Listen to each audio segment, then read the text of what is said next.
When the president says, we will hunt you down and make you pay, what does that look like? Is he going to order a mission to kill the people responsible, or would he be satisfied if they are captured and brought to trial? I think he made clear yesterday that he does not want them to live on the earth anymore. Okay. And as the U.S. is coordinating with the Taliban about security for the next couple days, some of the people running security for the Taliban in Kabul are terrorists with millions of dollars worth of bounties on their heads. Are we going to try to bring those known terrorists to justice before we leave the country? Peter, I think our focus right now is on doing everything we can to get the remaining American citizens who want to depart out of the country, to get our Afghan partners out of the country. As I just said in response to Phil's question, this is not a preferred relationship or a situation that we would have designed if we had started from scratch. I think that's very clear. But right now we need to continue to coordinate. That's our focus for the next couple of days. And the last one, you said that you think we're going to have a great deal of leverage over the Taliban after we leave. You think we're going to have more leverage with no troops on the ground in Afghanistan than we do with thousands of troops on the ground in Afghanistan? Well, to be clear, one of the steps that the President directed his Secretary of State to take, which was in my statement this morning, was to engage with our international partners to determine what the path forward looks like.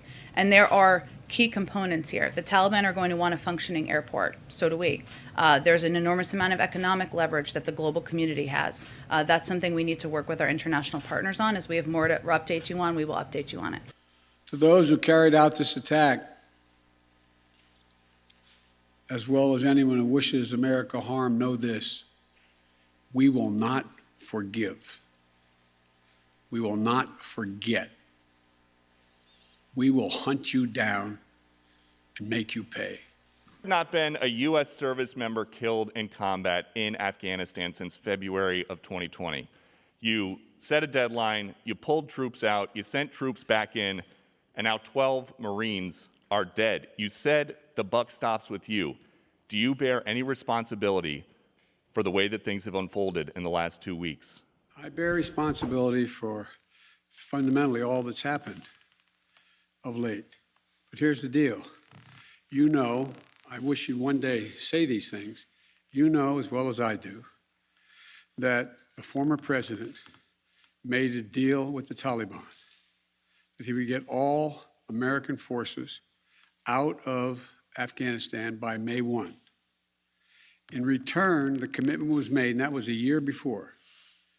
In return, he was given a commitment that the Taliban would continue to attack others, but would not attack any American forces. Remember that? I'm being serious. No, I'm asking you a question.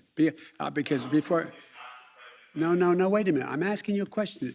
Is that accurate, the best of your knowledge? What? I don't think that's the issue. Do you think that people have an issue with pulling out of Afghanistan or just the way that things have happened? I think they have an issue that people are likely to get hurt. Some, as we've seen, have gotten killed, and that it is messy.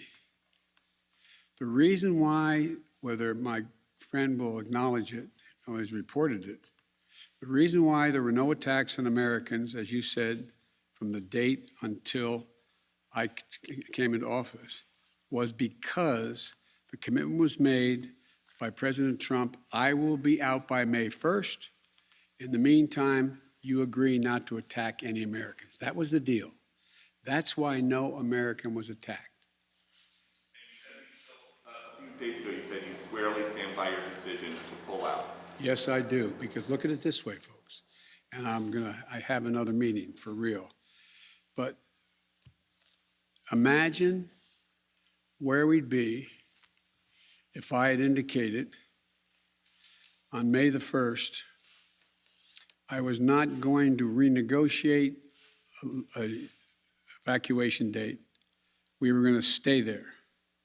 I'd have only one alternative: pour thousands of more troops back into Afghanistan to fight a war that we had already won relative to why the reason we went in the first place.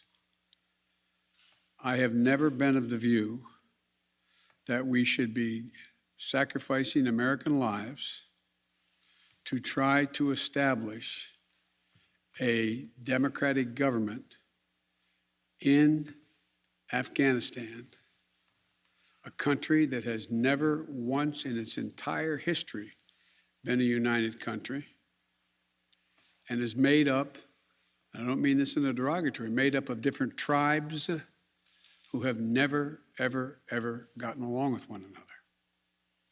And so, as I said before, and this is the last comment I'll make, we'll have more chance to talk about this, unfortunately, beyond, because we're not out yet. If Osama bin Laden, as well as al-Qaeda, had chosen to launch an attack when they left Saudi Arabia out of Yemen, would we have ever gone to Afghanistan? Even though the Taliban completely controlled Afghanistan at the time, would we have ever gone?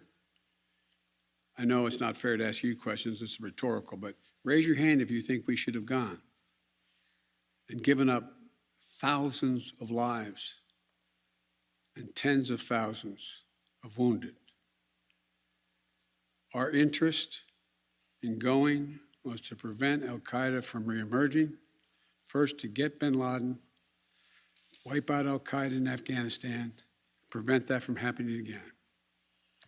As I've said 100 times, terrorism is metastasized around the world. We have greater threats coming out of other countries, a heck of a lot closer to the United States. We don't have military encampments there. We don't keep people there. We have over-the-horizon capability to keep them from going after us. Ladies and gentlemen, it was time to end a 20-year war. Thank you so much.